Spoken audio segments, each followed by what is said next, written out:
When billionaire Arthur Harrison's son began to fade and every expert failed, a maid's 12-year-old daughter saw what no doctor could and changed everything. In a house built on wealth and silence, a boy was dying, and no one could explain why. 6 months. For doctors, countless tests, all pointing to nothing. His father demanded answers. The experts offered theories, but the truth was sitting quietly in the corner. A maid's daughter, 12 years old, watching what no one else could see. Because sometimes, the smallest eyes notice what the smartest minds overlook. And what she saw would expose pride, save a life, and change everything they believed about medicine and about themselves. This isn't just a story about sickness and science. It's the story of how one child's quiet observation shattered an empire of certainty. And before I forget, where are you watching from today? Leave a comment below. Enjoy the story. A child's eyes saw the truth hidden in a room full of experts. 12-year-old Lily traced the outline of a water ring on a glass coffee table. Her mother had missed it, which almost never happened. This giant house, all glass and cold white stone, was her mother's biggest job, and her mother, Sarah, never missed a spot. Lily wasn't supposed to be here. Not in the main atrium, anyway. She was supposed to be in the staff kitchen, finishing her homework. But her mother was working late again. The owner of the house, the billionaire Mr. Harrison, had doctors visiting. Again. Lily, away from the glass, Sarah whispered. Her voice was sharp, tired. Do not touch anything. Do not make a sound. I'm not. Lily whispered back, pulling her hand away. She tucked her blonde hair behind her ears. She knew the rule. Be invisible. A maid's daughter was even less than a maid. She was a ghost. She was just furniture that breathed. From their corner by the service hallway, Lily could see into the massive living area. It looked like a hospital ward. For doctors in dark suits stood around a long, white sofa. They spoke in low, serious voices. Arthur Harrison stood with them. He was a tall man who always looked like he was about to break something. His face was gray with worry. He wasn't looking at the doctors. He was staring at his son. Daniel Harrison, 10 years old, lay on the sofa. He was buried in soft blankets. And Forstan stood beside him, its thin tube taped to his pale, thin arm. A private nurse, a stern-looking woman named Nurse Miller, watched a blinking monitor. Daniel was always sick. For 6 months, Lily had come here with her mother after school. She had watched the sickness steal the boy. First, he was in a wheelchair. Then, he stayed on the sofa. Now, he barely opened his eyes. The test results are inconclusive, Arthur, said the lead doctor, a man with silver hair named Dr. Evans. The MRIs are clean. The blood work shows inflammation, but we cannot pinpoint the source. We've tested for every autoimmune disorder, every neurological condition. Inconclusive, Mr. Harrison's voice was a low rumble. He's fading. I pay you men a fortune. Find an answer. We are suggesting a new round of experimental treatments, Dr. Evans said smoothly. A clinic in Switzerland. Lily tuned them out. She wasn't listening to their words. She was watching Daniel. She watched the way his fingers rested on the blanket. She watched the blue veins under his paper-thin skin. Her mother said she stared too much. It's rude, Lily. People don't like to be watched. But Lily couldn't help it. She was a noticer. In her backpack, she carried her most prized possession. It was a small, leather-bound book. It was her great-grandmother's journal. Great-grandma Rose wasn't just a war veteran. She had been a battlefield nurse in World War II. She had served in field hospitals where there were no machines, no tests. All she had were her eyes.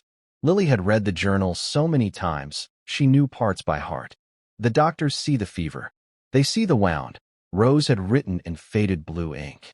They do not see the way the man's eyes flicker to the left.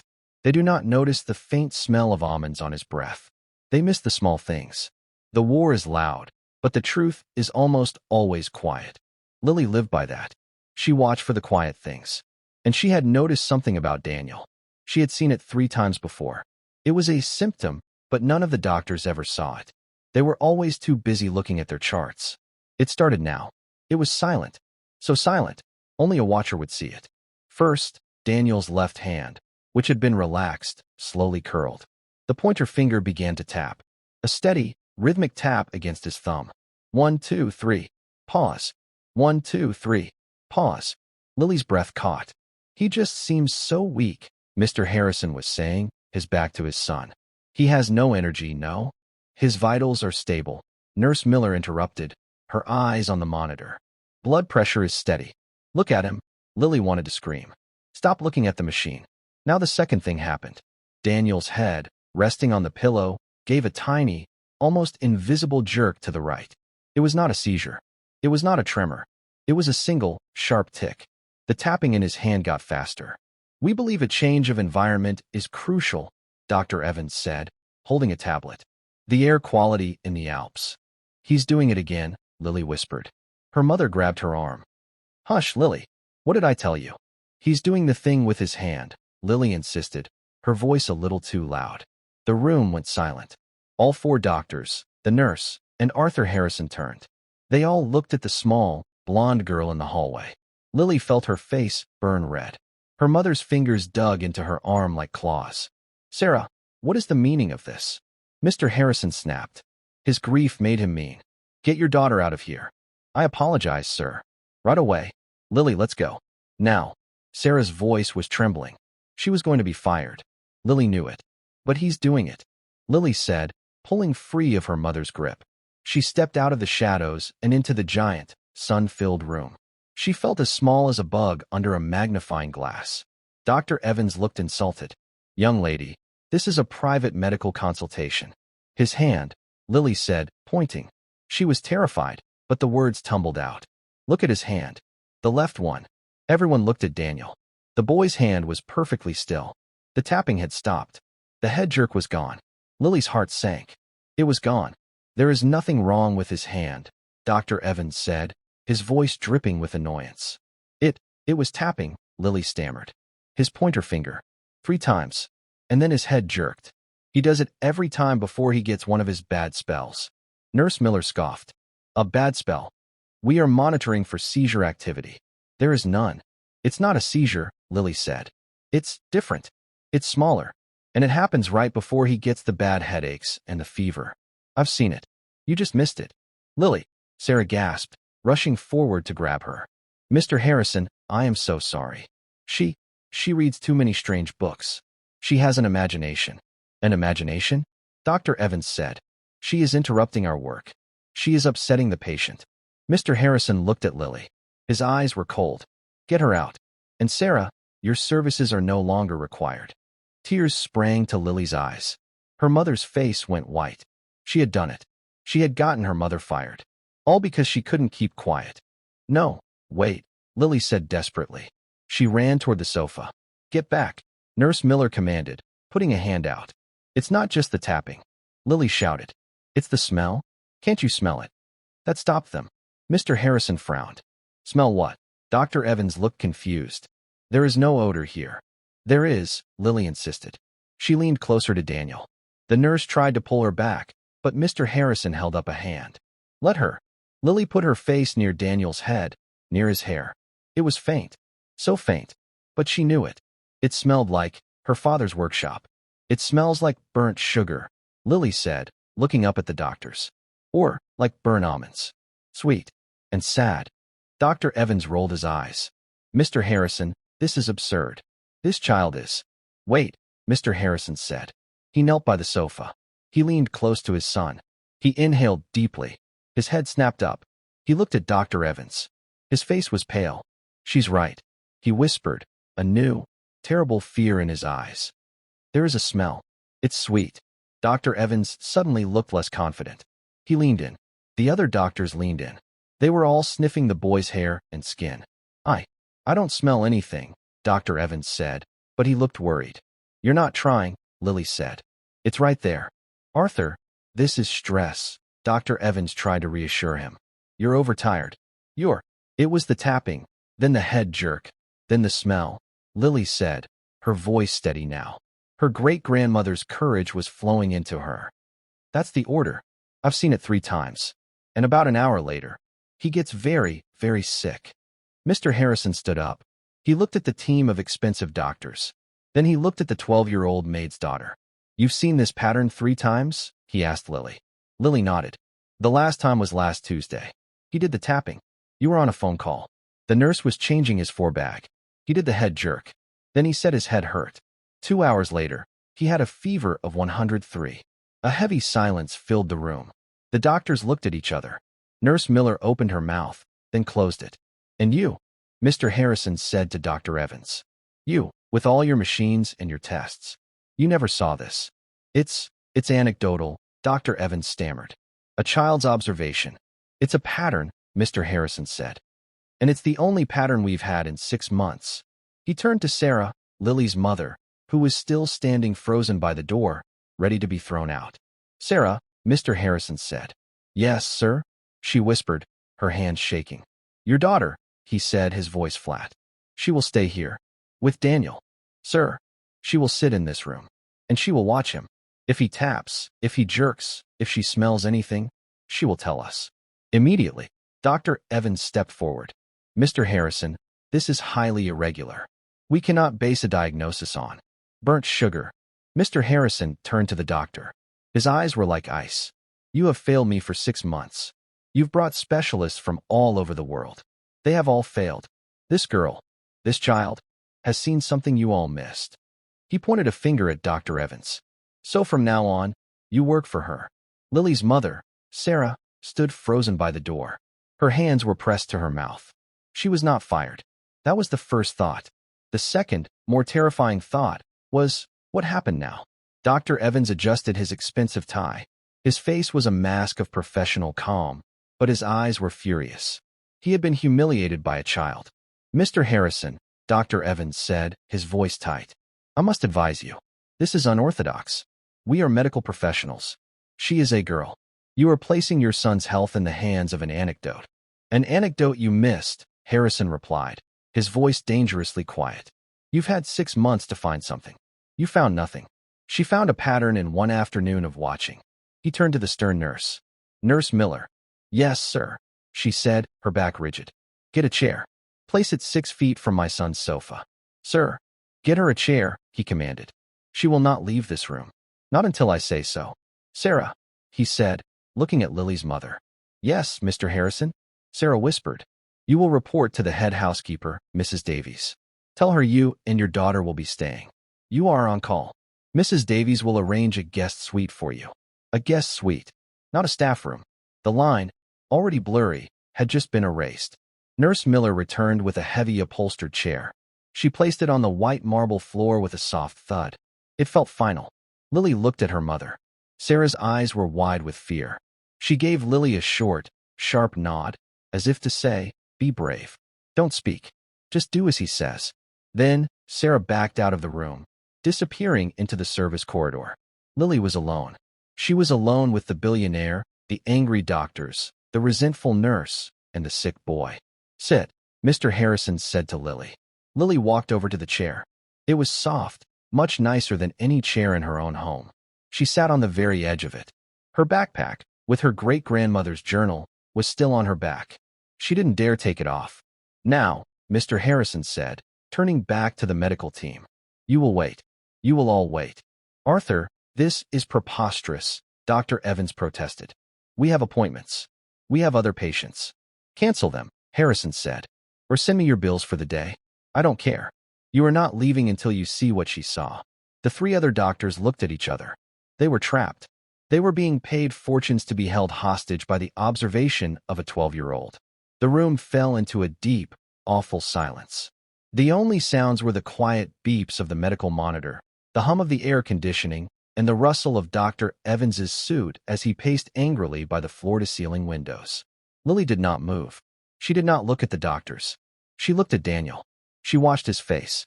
It was so pale, his eyelashes looked like dark smudges on his skin. She watched his chest. The blanket rose and fell, shallowly, but steadily. She watched his hands. They were still. The war is loud, but the truth is almost always quiet. Great-Grandma Rose's words echoed in her head. Lily tried to pretend she was in that field hospital. She wasn't a maid's daughter. She was a nurse. She was a watcher. She had a job. An hour passed. The sun shifted, and the light in the atrium turned from white to a warmer gold. Nurse Miller checked Daniel's for drip. She took his blood pressure with an automatic cuff. "Vitals remain unchanged, Mr. Harrison," she announced. She glanced at Lily. "No tapping. No smells. He is perfectly stable." Her voice was cold. She was trying to prove Lily was a liar. He's not stable, Lily said. Her voice was small, but clear in the quiet room. He's just waiting. Waiting for what? Dr. Evans scoffed. His next imaginary symptom? It's not imaginary, Lily said, her hands balling into fists in her lap. Lily. Mr. Harrison's voice was sharp. She looked at him. Do not speak unless you see something. Just watch. That is your only job. Yes, sir, she whispered. She understood. She was not a doctor. She was not a person, really. She was a tool. A piece of equipment. She was the Lily monitor. Another 30 minutes crept by. The tension was painful. One of the younger doctors cleared his throat. Dr. Evans, perhaps we should review the latest. Quiet, Mr. Harrison commanded. And then, Lily saw it. She leaned forward. Her heart started to pound. What is it? Harrison demanded, seeing her move. His hand, Lily breathed. His left hand. Look, everyone stared at Daniel's hand. It was happening. The pointer finger. It slowly, deliberately, began to tap against the thumb. 1, 2, 3. Pause. 1, 2, 3. Pause. It was exactly as she had described. It was not a tremor. It was rhythmic. It was specific. My God, Mr. Harrison whispered. He moved closer to the sofa. Dr. Evans stared, his mouth slightly open. He had never seen this. He had only ever seen the reports. The numbers. The charts. It's a focal-aware seizure, Dr. Evans said quickly, recovering himself. A simple partial seizure. It's localized. It's not. Wait, Lily said. The next part. As they all watched, Daniel's head gave that tiny, sharp jerk to the right. A single, muscular tick. That, Lily said. He always does that second. It's part of the same seizure cluster, obviously, Dr. Evans said, but he was watching Daniel with a new, intense focus. Now, Lily said, her voice dropping. The smell. She stood up from her chair and walked a few steps to the sofa. She leaned over the boy. Nurse Miller started to object, but Mr. Harrison waved her to silence.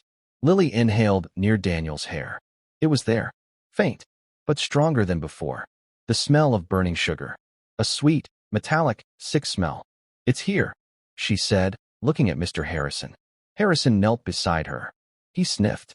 His face went gray. Yes, it's stronger. He looked at Dr. Evans. You smell this. It was not a request. Dr. Evans, the top neurologist in the state, looked deeply uncomfortable. But he bent down and put his nose near the 10-year-old's head. He was silent for a long moment. He inhaled again. It's faint, he said. He sounded shaken. Acetone. No. It's fruity. Or, yes, like burnt sugar. He straightened up. The look of arrogance was gone. He looked confused. He looked, for the first time, afraid. What is it? Mr. Harrison demanded. What does that mean? Tapping, a head jerk, and a sweet smell. Dr. Evans looked at his colleagues. They looked just as baffled. I don't know, Dr. Evans admitted. A sweet smell can indicate diabetic ketoacidosis, but his blood sugar is normal. It can be a sign of certain metabolic disorders. But we've tested for those. We've tested for everything. Test again, Harrison ordered. But we don't know what to test for. Dr. Evans said, his frustration rising. This combination of symptoms, it's not in the literature. A focal seizure followed by this specific olfactory, it's not a known syndrome. Then find it, Harrison said. It could be nothing, Nurse Miller said, her voice sharp. It could be the soap. It could be the laundry detergent. It's not, Lily said. It's him. It's coming from him. And how would you know? The nurse snapped. Because, Lily said, it only happens when the tapping starts. The rest of the day, he just smells like a boy. But when he does the tapping, he smells like this. It's like the sickness is coming out. Daniel's eyes flickered open. He moaned. My head, he whispered. His voice was a dry rasp. Nurse, my head hurts. Lily looked at the clock on the wall. It's starting, she said to Mr. Harrison. Just like last Tuesday. First the tapping. Then the smell. Now the headache. The fever comes next. Mr. Harrison looked at Nurse Miller. His medication. Now. Yes, sir. The nurse hurried to prepare a syringe. Dr. Evans was watching Lily. He was no longer looking at her as a child. He was looking at her as a variable he could not explain. How long have you suspected this? He asked her. Lily shrank back a little. I don't suspect, sir. I just watch. She has a book, Sarah said. Everyone turned. Lily's mother was standing in the doorway. She held a glass of water for Lily, but she was too scared to enter the room. "Mr. Harrison, sir," Sarah said, her voice shaking. Her great-grandmother. She was a nurse. In the war. She wrote a journal. Lily, she reads it all the time. It taught her to notice things. Mr. Harrison looked at Lily, at the backpack she still wore. "The journal," he said. "Show it to me." Lily's hands went to her backpack straps. She felt like she was being asked to hand over a piece of her own body. That journal was private. It was Rose's. But the most powerful man she had ever met was looking at her. Slowly, she slipped the backpack off her shoulders. She unzipped the main pocket. She pulled out her school books, her pencil case. And at the bottom, wrapped in a thin piece of cloth, was the small, worn leather book. She walked forward and handed it to Arthur Harrison. He took it. He unwrapped the cloth. He opened the fragile, yellowed pages. The room was silent as he read the elegant, faded script from 1944. He read for a full minute. Then he looked up, not at Lily, but at Dr. Evans. "She writes here," Mr. Harrison said, his voice holding a strange new respect. "The machines can tell you if a heart is beating, but they cannot tell you why it is beating. They cannot see the spirit. They cannot see the small changes that warn of the coming storm. The truth is in the details the doctors are too proud to see." He closed the book gently. He handed it back to Lily. "You will stay, Lily," he said. "You will not just watch. You will tell Dr. Evans what you see. You will tell him what you think." "Sir, I must object," Dr. Evans said. This is the new plan, Dr. Harrison said, his voice like iron. "You and your team will work from this room. You will not leave. You will have your computers, your phones. You will research burnt sugar and focal seizures. You will test for every metabolic disorder you missed. And your primary source, your consultant, is this 12-year-old girl. Now get to work." The vast living room, once a showpiece of cold, modern wealth, had become a prison. Dr. Evans and his 3 colleagues claimed the giant marble dining table. They opened laptops. They plugged in portable hard drives. They spoke in low, fast voices. Run a full metabolic panel. Again, Dr. Evans ordered one of his team. But this time, flag for all branch-chain amino acids. The smell, that burnt sugar, it's characteristic of one thing. "You're thinking MSUD?" the younger doctor asked. "Of course I'm thinking MSUD," Dr. Evans snapped. "Maple syrup urine disease. It's rare, but the olfactory signal is unmistakable." "But doctor," the third doctor, a woman, interjected, "MSUD is congenital. It presents at birth. The boy is 10. He was healthy until 6 months ago. It doesn't fit the timeline. It's an intermittent variant, perhaps," Dr. Evans argued, "triggered by a virus or stress. It's the only lead we have. Get the lab on the phone. I want a stat sample drawn." Lily sat in her chair. She was 6 feet from Daniel, who had drifted back into a restless, medicated sleep. Mr. Harrison stood by the window, his back to the room. He was a statue made of anger and fear. He listened to the doctors argue. Lily felt a familiar knot in her stomach. Hunger. Fear. It was the feeling she got when she knew her mother was worried about rent. It was the feeling of being small in a world of big, loud, certain people. The doctors were loud. They used words like congenital and amino acids. They sounded smart. They sounded like they knew. Lily looked down at her backpack. She pulled out her great-grandmother's journal. She opened it to a random page. Her finger traced the old, elegant handwriting. The men with the most books are often the last to see the answer. They look for the disease they have read about. They do not look at the patient in the bed. They are hunting for a name, not a cause. Lily looked up. The doctors were hunting for a name. MSUD. Nurse Miller approached the sofa to check Daniel's vitals again. She saw Lily reading the journal. "That's a nice storybook, dear," the nurse said, her voice full of false sweetness. "But you should let the grown-ups handle this. We don't need fairy tales. We need medicine." Lily's face flushed. She closed the journal. "It's not a storybook," she said quietly. "Oh." Nurse Miller smiled, a cold, thin smile. "What is it, then?" "A book of magic spells." "It's my great-grandmother's," Lily said, her voice shaking slightly. She was a nurse. In the war. She saved a lot of people. "The war," Nurse Miller scoffed. "My goodness. They didn't have antibiotics, did they? They didn't have MRIs. They were basically using leeches and prayers. This is the modern world, child. We have science." She pointed to Dr. Evans. They are ordering a test. For a real disease. With a real name. Something your little book couldn't possibly know. Lily shrank back. Maybe the nurse was right. Maybe she was just a stupid girl with a stupid book. Maybe the burnt sugar smell was this MSUD thing. But a small, stubborn voice inside her, a voice that sounded a lot like Rose, whispered, "It doesn't fit." Why was Daniel healthy for 10 years? Why did the sickness start 6 months ago? She looked at Daniel. She thought back. She tried to remember every time she had seen him. He was in the wheelchair, after he tried to play soccer with his cousins. He was on the sofa, after he had a physical therapy session. He got the headache last Tuesday, after he spent an hour trying to build a complex Lego tower. A new pattern began to form in her mind. It was not just the tapping, the jerk, and the smell. There was something before the tapping. There was a trigger. While Nurse Miller was drawing a new vial of blood from Daniel's arm, Lily's mother appeared in the doorway. She was carrying a small tray with a sandwich and a glass of milk. She walked timidly into the room. The doctors ignored her. Mr. Harrison glanced at her, then looked away. "Lily, honey," Sarah whispered, holding out the tray. "You have to eat something. It's almost evening." Lily wasn't hungry, but she took the sandwich. "Mom," Lily whispered, "I think I saw something else."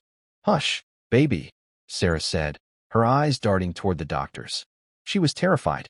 "Don't say anything else. You did good. They are working now. Let them work. We shouldn't be here. This is their world." "But they're wrong," Lily whispered. "It doesn't matter if they're wrong." Sarah's voice cracked. "They are doctors. We are the help. Do you understand?" You pointed them to the sofa. "Your job is done. Now be quiet. Eat your sandwich. Do not get us thrown out of here." Lily looked at her mother's pale, frightened face. She looked at the team of doctors, who were now on a conference call with a specialist in another state. They were all talking about MSUD. Lily felt torn in two. Her mother was right.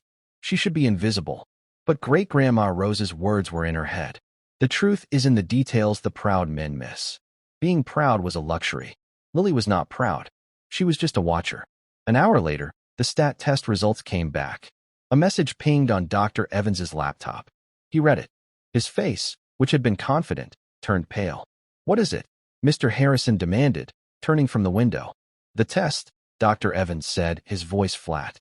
"The metabolic panel for maple syrup urine disease." "And it's negative," Dr. Evans said, disbelief in his voice. "Completely, totally normal.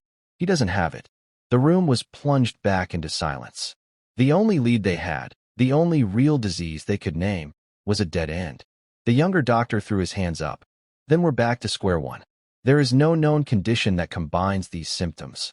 "There must be," Harrison growled. "Arthur, we've tested for everything," Dr. Evans said, his voice rising in frustration. "Neurological, autoimmune, metabolic, genetic. We have nothing.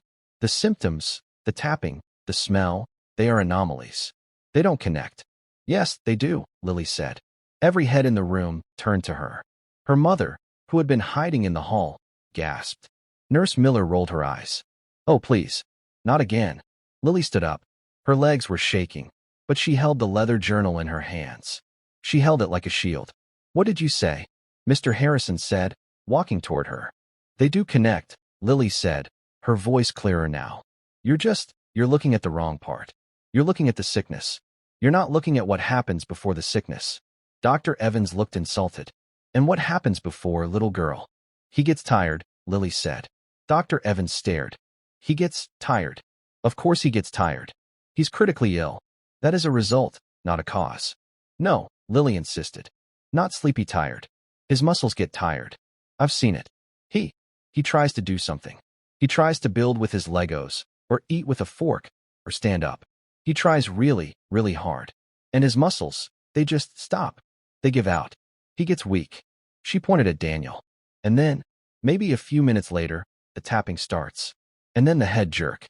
And then the smell. And then the headache. She looked straight at Dr. Evans. "It's not the sickness that makes him tired. It's the trying that makes him sick." A new, strange silence fell over the room. Mr. Harrison looked at Dr. Evans. The doctor's face was a blank mask. He was processing this. "Uh-huh," the female doctor at the table said, her eyes widening. "Uh-huh, Dr. Evans. If the trigger is muscular exertion, if it's an exercise-induced event, Dr. Evans's eyes snapped to hers. The arrogance was gone, replaced by a frantic, academic spark. A metabolic myopathy, Dr. Evans whispered. A channelopathy. The muscles fatigue, they can't recover, and they release a toxin. A byproduct. And that is what we are smelling. And that is what is causing the focal seizure. He turned to his team.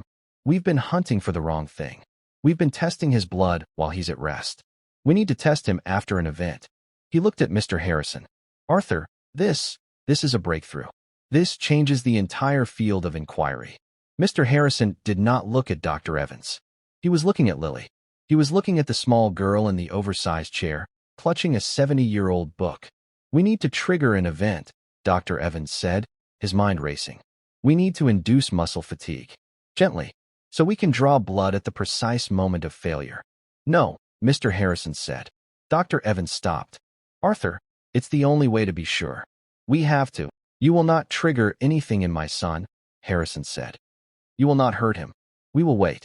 And this time, he said, turning to Lily, you will tell us when it's about to begin.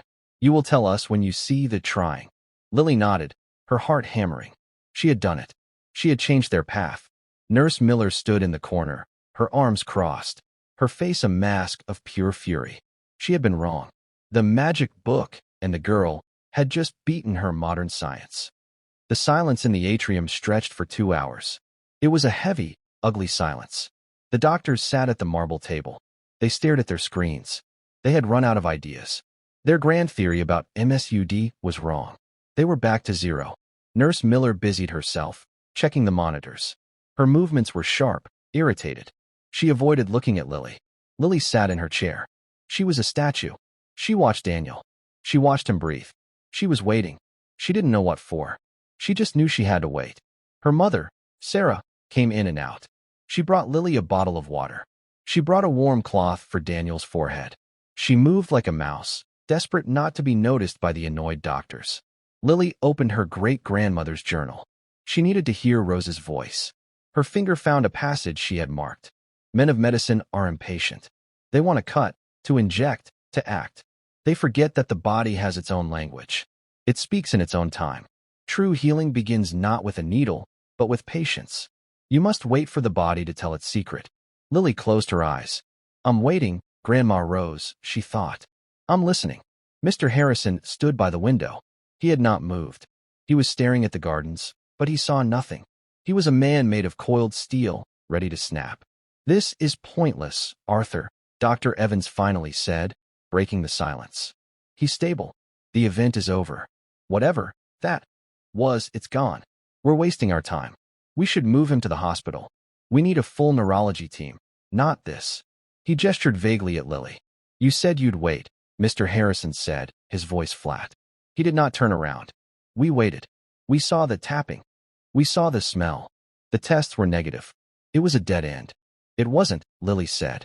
Her voice, though small, cut through the tension. Dr. Evans sighed, turning to her. Child, we have explained this. The test for MSUD was negative. Your burnt sugar theory was wrong. My theory wasn't burnt sugar, Lily said, standing up. She felt a new, cold bravery. My theory was the pattern. You're still not looking at the trigger. The muscle fatigue idea? Dr. Evans scoffed. It's too vague. It's not a diagnosis. Then watch, Lily said. She pointed. He's waking up. Daniel Harrison was stirring. His eyes flickered open. He looked around, his gaze foggy from the pain medication. Mr. Harrison, Lily said, her voice sharp. Come here. Watch. Harrison turned from the window. He crossed the room in 3 long strides. The doctors all stood up, sensing a shift. Daniel, Mr. Harrison said, his voice softer than Lily had ever heard it. Son, how are you feeling? Thirsty, Daniel whispered. His voice was a dry rasp. My, water. He lifted his right arm. He was trying to reach for the glass of water on the side table, just inches from his hand. His arm trembled. The muscles in his forearm stood out, tight, like wires. He was fighting. He was trying. Lily held her breath. That's it, she whispered. That's the trying. Daniel grunted, frustrated. He couldn't make his hand grip the glass. His fingers brushed it. The glass tipped, spilling ice water onto the expensive blankets. I can't, Daniel panted. He was exhausted from the tiny movement. His arm fell back to his side, useless. It's okay, son, Mr. Harrison started to say. No, Lily shouted. It was so loud, everyone jumped. Wait, look at his other hand. They all snapped their gaze to Daniel's left hand, which lay palm up on the sofa. It was starting. The pointer finger, tapping against the thumb. 1, 2, 3. Pause. 1, 2, 3. Pause. There, Lily breathed. It's the trigger. The muscle failure. Now the sickness comes. My God, the female doctor whispered. She's right. As they watched, Daniel's head gave the small, sharp jerk to the right. Dr. Evans was galvanized. He did it. He's repeating the pattern. The smell, Lily said, leaning in. It's starting. It's faint, but it's here. Draw the blood, Mr. Harrison ordered. No, wait. Dr. Evans shouted. He was a different man now. He was a scientist on the edge of discovery. Don't draw it yet. We need to test it during the peak. We need the full-blown event. You said you wouldn't hurt him, Lily accused. I'm not. I'm just waiting for the body to tell its secret, Dr. Evans said, throwing her own words back at her. They waited. The tapping in Daniel's hand got faster. The sweet, burnt sugar smell grew stronger, filling the air around the sofa. Lily could see the faint pulse in Daniel's neck beating too fast. My head, Daniel moaned, his eyes squeezing shut. It hurts bad. Now, Dr. Evans yelled. Nurse Miller, draw the blood. Full panel. Stat. And get the portable analyzer ready. We are testing it here, not at the lab. Nurse Miller rushed forward. Her hands were shaking. She was angry, but she was also a professional. She found the vein. She drew 3 vials of dark red blood. Run it, Dr. Evans commanded his team. The female doctor took the vials to the dining table. She injected the blood into the small, humming machine. The machine that had told them, an hour ago, that everything was normal. The room was electric. The only sounds were Daniel's low moans, Nurse Miller's sharp, clinical movements as she administered pain relief, and the beeping of the analyzer. Lily stood by Mr. Harrison. She was trembling. She had done all she could. Now, the machines had to talk. It's the fever, she whispered. It's coming next. Mr. Harrison put a heavy hand on her shoulder. He wasn't comforting her. He was holding on to her. He was using her as an anchor. Ping. A small, electronic sound from the laptop at the table. Dr. Evans and his team huddled around the screen. Lily watched their faces. She saw confusion. Then she saw disbelief. No, Dr. Evans whispered, staring at the numbers. That's not possible. What is it? Harrison demanded. What's wrong? The potassium, Dr. Evans said, his voice full of awe. His serum potassium level it's 8.2. It's astronomical. What does that mean? Harrison growled. It means he should be dead, the female doctor said, looking up. A level that high. It causes immediate, fatal cardiac arrest. But his heart it's still beating. Dr. Evans was reading the other numbers. And the myoglobin, the rhabdomyolysis, his muscle tissue is literally breaking down. It's releasing all this potassium into his bloodstream. His body is poisoning him. He looked at his colleague. Muscle exertion, followed by weakness, followed by a massive potassium dump. A focal seizure. It's not a neurological disorder. It's a channelopathy. A genetic, oh my word. He looked at Mr. Harrison. The arrogance was gone, replaced by the wild, excited look of a man who has just solved the unsolvable. I know what this is, Dr. Evans said. What? It's called hyperkalemic periodic paralysis. Hyper, too much. Kill Mike, potassium. It's a genetic mutation. It's incredibly rare. The channels in his muscle cells, they don't work right. When he exerts himself, they panic. They don't process potassium. They dump it. All at once. It paralyzes the muscles, and it floods the blood. The tapping isn't a seizure, not really. It's the nerves misfiring from the potassium poisoning. The smell? It's the smell of his body trying to process a lethal dose of its own chemicals. Mr. Harrison was pale. Genetic? Yes. You, or his mother. A carrier. Can you fix it? Harrison whispered. Fix, Dr. Evans said. No. It's in his DNA. But we can manage it. We can treat it. Now that we know, we've been doing everything wrong. We've been giving him 4 fluids, probably loaded with potassium. We've been treating him for epilepsy. We were making it worse. We were killing him. He shook his head, looking at the data. But now we can save him. It's a simple fix. A special diet, low in potassium. Glucose injections during an attack to force the potassium back into the cells. It's not a death sentence. It's a life sentence. But it's life. The room was silent. The weight of the last 6 months, the fear, the anger, it all settled. Mr. Harrison finally let go of Lily's shoulder. He walked to the sofa and knelt by his son. Daniel's breathing was already easier. The pain medication was working. Harrison looked at the boy. Then he looked back. He didn't look at the $10,000 a day specialist. He didn't look at the nurse. He looked at the 12-year-old girl in the worn-out sneakers. "Lily," he said. His voice was rough. "Yes, sir." "The journal," he said. "Your great-grandmother." "Rose," Lily whispered. "Rose," he repeated. "She would be very proud of you." Lily felt tears, hot and fast, sting her eyes. She wiped them away, embarrassed. In the corner, Nurse Miller stood stiffly, her face pale. She watched the billionaire look at the maid's daughter with a respect he had never, not once, shown her. She had been beaten, and she knew it. The tension in the room did not break. It simply changed. It was no longer the sharp ice of fear. It was the heavy, wet air after a storm has passed. Dr. Evans's team was moving fast.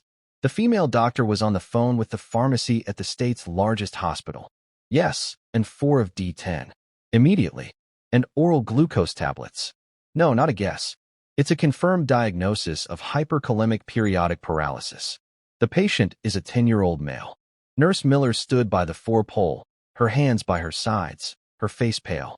She was useless. Her entire 6-month treatment plan had been wrong. Worse, it had been harmful. Dr. Evans, his face flushed with the shame of his error and the thrill of discovery, was already writing new orders. "We need to monitor his heart. The EKG is showing peak T waves.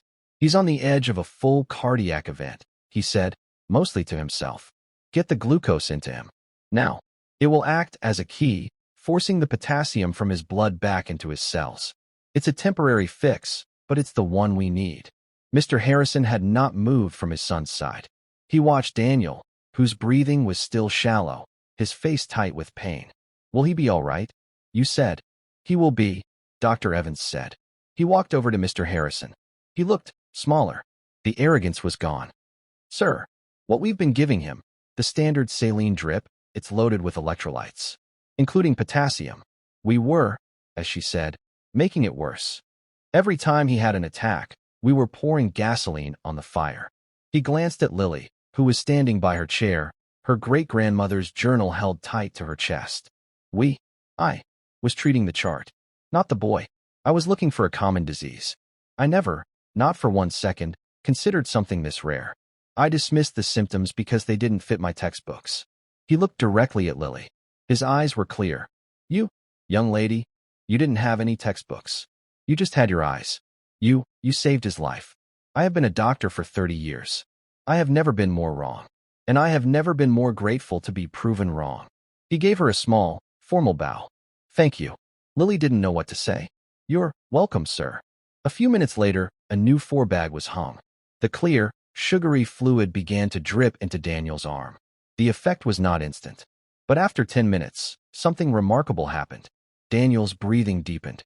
The pained, tight look on his face relaxed. His left hand, which had been curled and tense, went soft. He opened his eyes. He looked at his father. "Dad," he whispered. "I'm here, son." Mr. Harrison's voice was thick. The headache. "It's fading. It's going away." It was the first time in 6 months that the pain had stopped without heavy, mind-numbing medication. Mr. Harrison put his head down on the edge of the sofa, his large shoulders shaking. He was weeping in silence.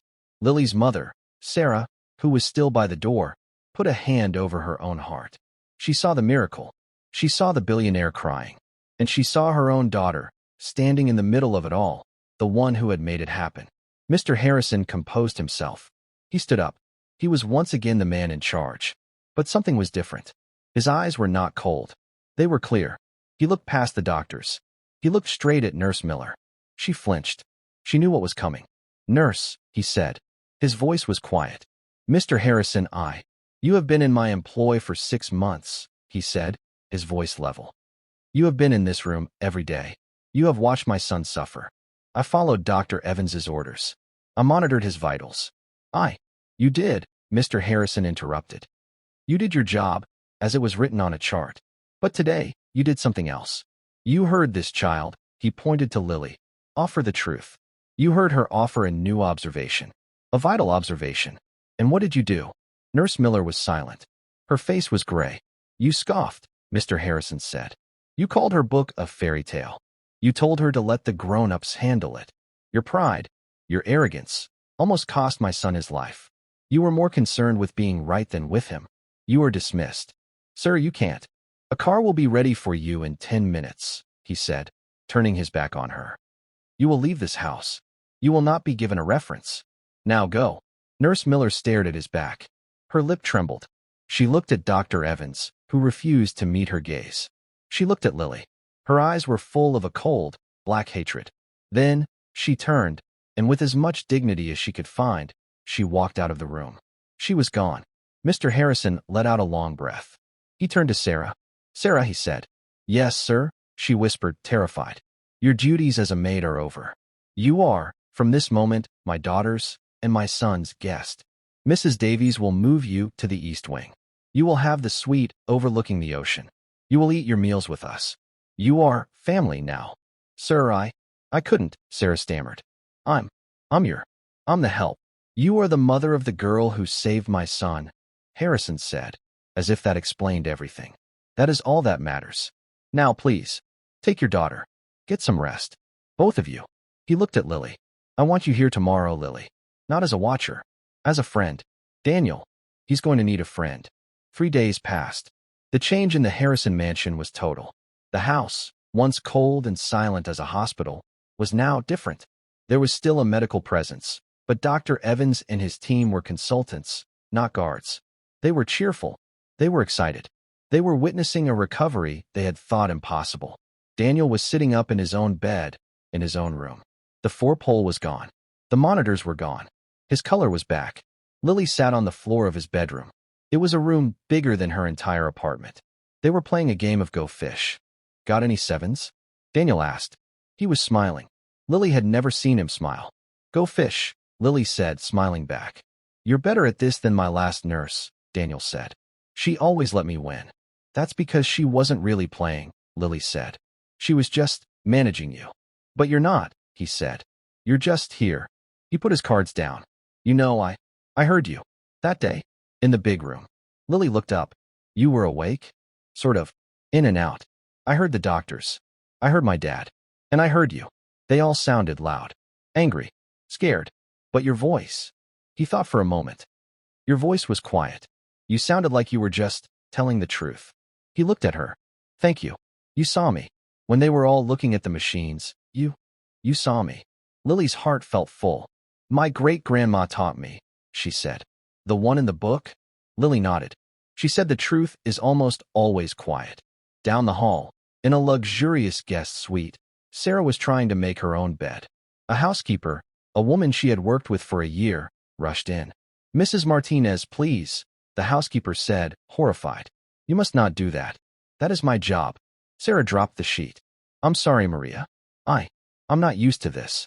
We are all very happy for you, Sarah, Maria said, her voice sincere. And for your daughter. She is an angel. An angel. What she did, Mr. Harrison has told everyone. Sarah sat on the soft chair. She felt like she was in a dream. She was proud, but she was also terrified. This was not her world. These were not her people. She didn't know how to be a guest. She only knew how to be invisible. That evening, Mr. Harrison asked Sarah and Lily to join him in his study. The study was a room of dark wood, leather, and thousands of books. Mr. Harrison sat behind a desk as big as a car. Please, he said, gesturing to the 2 leather chairs. Lily and Sarah sat. My lawyers have handled Nurse Miller's departure, he said. And Dr. Evans has submitted a very, very large bill, which I have paid, along with a substantial donation to his research hospital. He has also, I should add, co-authored a paper on Daniel's case. Your name, Lily, is in the acknowledgments. Lily's eyes went wide. But that is not why I asked you here, Mr. Harrison said. He opened a desk drawer and took out a checkbook. Sarah, he said, you have lost your job. Because of me. Because of this. I wanted to compensate you. For your time. for your courage. And 4, well, for everything. He wrote a check and slid it across the desk. Sarah looked at it. Lily looked, too. There were so many zeros, Lily's head swam. It was more money than her mother would make in 10 lifetimes. Sarah put her hands in her lap. She pushed the check back. "No, sir," she said. Her voice was shaking, but it was firm. Mr. Harrison raised an eyebrow. "No. My daughter," Sarah said, finding her words. "She didn't do this for money. She did it because it was the right thing to do. Because her great-grandmother taught her to see. We can't take this." Lily looked at her mother. She had never seen this strength in her. Mr. Harrison stared at Sarah for a long, silent moment. A slow smile spread across his face. "I was hoping you would say that," he said. He tore the check in half. "I am not an easy man, Sarah. But I understand pride. And I understand honor." He folded his hands. "So, we will not talk about money. We will talk about history." He looked at Lily. "I had my team do some research. About your great-grandmother. Rose." Lily leaned forward. "You did?" "Yes.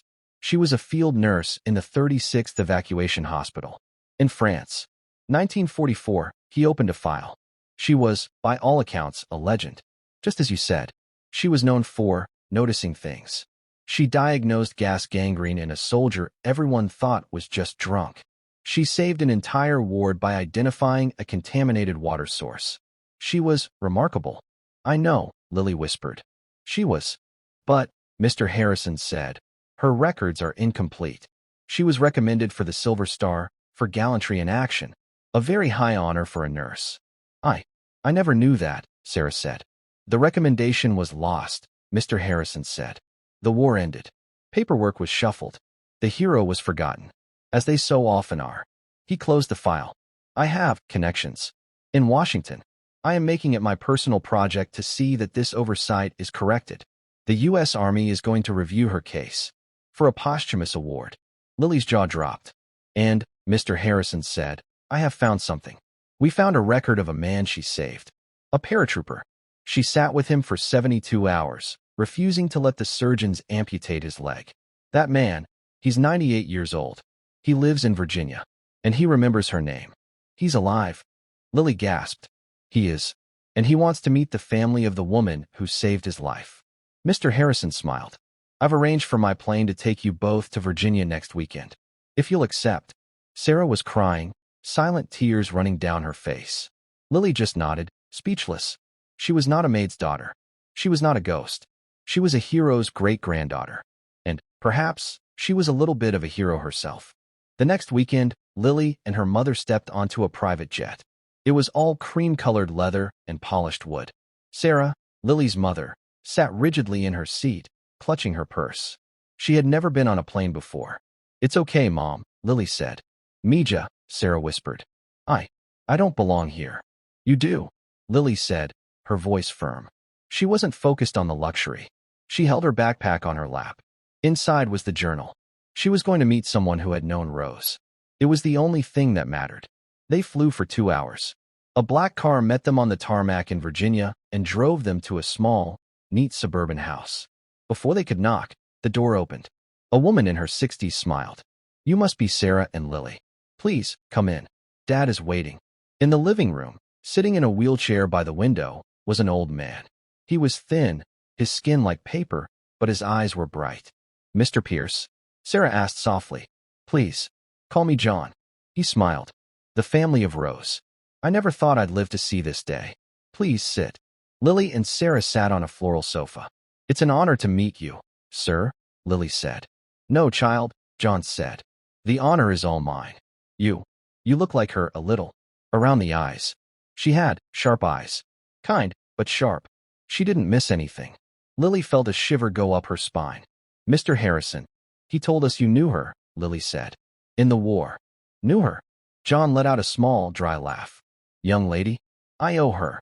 I owe her every day I've had since 1944. He tapped his left leg. "Shrapnel," he said, his eyes going distant. The wound was a mess.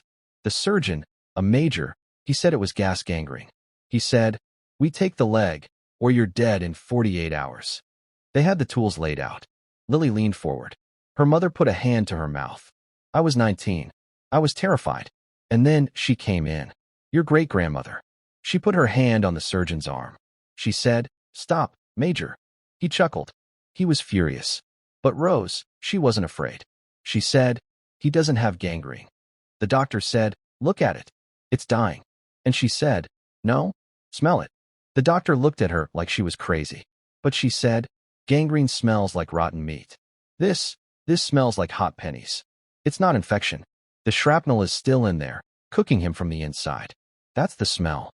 Lily's hands flew to her own mouth. "It smells like burnt sugar." John's eyes met hers. The doctor, he didn't believe her.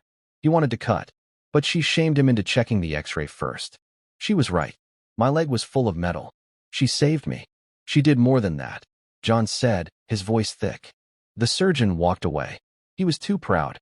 But Rose, she stayed. She spent 2 days, with just a pan of saline and tweezers, picking out those metal bits. She never slept. She saved my leg. She saved my life. He looked at Lily. "I heard what you did. For that rich man's boy. You have her blood, child. You have her eyes." Lily's whole body was trembling. She wrote it all down. She handed the small, leather journal to him. The old man's hands shook as he took it. He held it to his face. "I never saw her sit," he said, tears in his eyes. "She was always working, always watching." He handed the journal back. "That is a precious thing. You keep that. You be it." Then he wheeled himself to a small desk, pulled out a dark blue box, and wheeled back. "The army. They gave me this for that wound," he said. He opened the box. Inside, on faded silk, was a purple heart medal. "Oh, no, sir," Sarah gasped. "We couldn't. I am 98 years old," John said, his voice suddenly strong. "I have no children. I've had this medal for almost 80 years. And I have known, every single day, that it belongs to her. The army, they forget. Paperwork gets lost. But the men who were there, we don't forget. A hero is a hero." He pressed the box into Lily's hands. "You take this," he said. "It belongs to her. You remember the blood that's in you. It's the blood of a woman who wasn't afraid to tell the proud men they were wrong." Lily closed her hands around the box. It was heavy. It was real. 2 weeks later, the Harrison mansion was quiet. But it was the quiet of a home, not a hospital. In the back garden, Daniel Harrison was throwing a baseball. His arm was weak, but he was throwing it. "Okay, a little harder this time," he called out. Lily, standing 10 feet away in a brand-new glove, caught the ball. "You're getting better," she said. "My new diet," he said, puffing. "It's weird. No bananas. But I'm not sick. I haven't had a bad spell in 16 days. "That's because they're not bad spells," Lily said. "It's just hyperkalemic periodic paralysis. It's just a name." "You're a weirdo, Lily," he said, smiling. "But I'm glad you're here." "Me too," she said, throwing the ball back. Nearby, her mother, Sarah, sat at a patio table with a laptop. She was no longer a maid. Mr. Harrison was training her to be the new estate manager. Dr. Evans had called. The medical paper on Daniel's case, with Lily's name in the acknowledgments, was published. The Army had also called. They were officially reviewing Rose's service record for a posthumous award. Lily reached into her pocket. She touched the cool metal of the Purple Heart. Daniel missed the catch. The ball rolled to her feet. "Sorry," he called. Lily picked it up. She looked at the giant glass house. She looked at her mother, her brow furrowed in concentration. She looked at Daniel, a boy who was alive because she had listened. A child's eyes saw the truth hidden in a room full of experts. Lily realized her great-grandmother's journal wasn't just a book of memories. It was a book of instructions. She wasn't a ghost. She wasn't invisible. She wasn't just a maid's daughter. She was a watcher. She was a noticer. And she was just getting started. "It's okay," Lily called back, raising her glove. "Try again." And that brings our story to a pause for now. Whenever I share one of these tales, my hope is that it offers you a little escape from the everyday, a moment to simply drift away. I'd love to hear what you were up to while listening, maybe unwinding after a long day, cruising on a late-night drive, or just relaxing at home. Leave a comment. I truly read every single one. If you want to make sure we meet again, hitting like and subscribing really helps. We're always looking to make our stories better, so any feedback you share in the comments is more than welcome. Thank you for sharing this time with me.